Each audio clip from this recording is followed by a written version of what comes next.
The Indigenous people of Australia endured a hard period of colonisation when the British declared Australia to be part of their empire. This genocidal period of colonisation was characterised by mass killings, a loss of freedom, and an unforgiving effort to destroy Indigenous culture.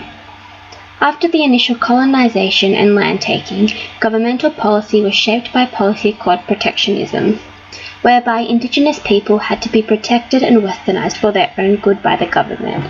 These policies led to what we now call the stolen generations.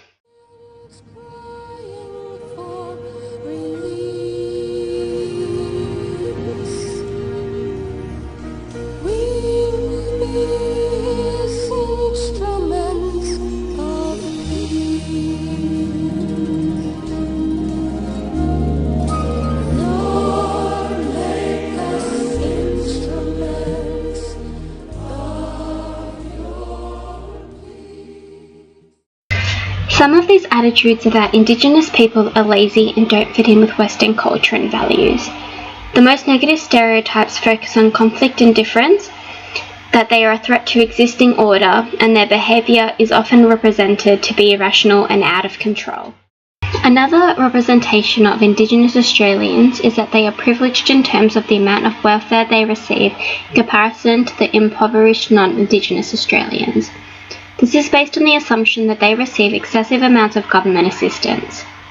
In recent years, Indigenous people have been in the news because of the new cashless welfare scheme. These news reports show two models of attitude formation working at once. One model is the governmental influence on culture, which tries to say that Indigenous people need to be on a cashless system, otherwise they will spend all their money on alcohol. The second is the media model, which more often than not portrays Indigenous people negatively. Indigenous people have rarely had control over the way they are represented. This is because mass media ownership, control and production in Australia is in the hands of non-Indigenous Australians. Media representations of Indigenous Australians are embedded within a racist framework and reproduce this framework.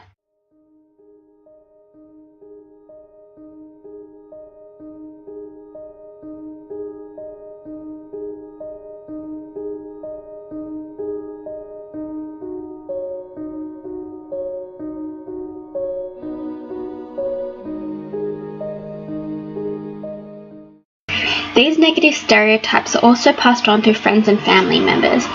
Anecdotally, I remember some family members tell stories about the criminality of Indigenous people who live in Redfern.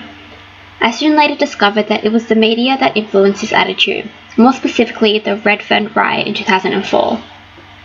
The riot was represented as emerging from Indigenous belief that TJ was unfairly targeted and his death was the fault of police because he was being unreasonably harassed.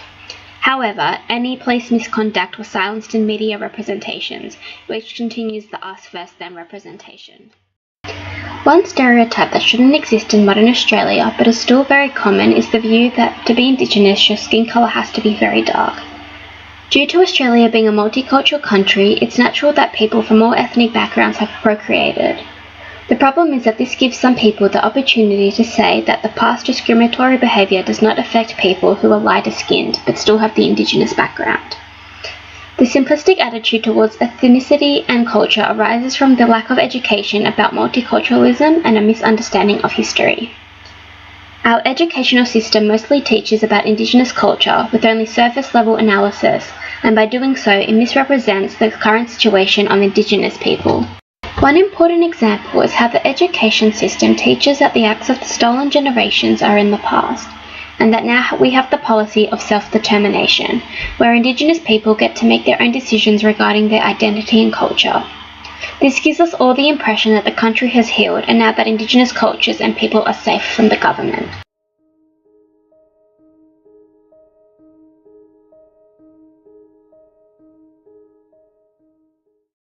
It makes the stolen generation seem like they are in the past, but actually there are people living now who aren't even 50 years old who have mental health issues, formed because of the stolen generations.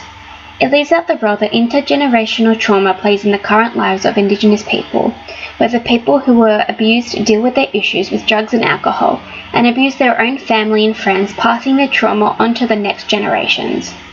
To sum this point up, an attitude of Indigenous issues being in the past is fostered by an educational system that ignores reality.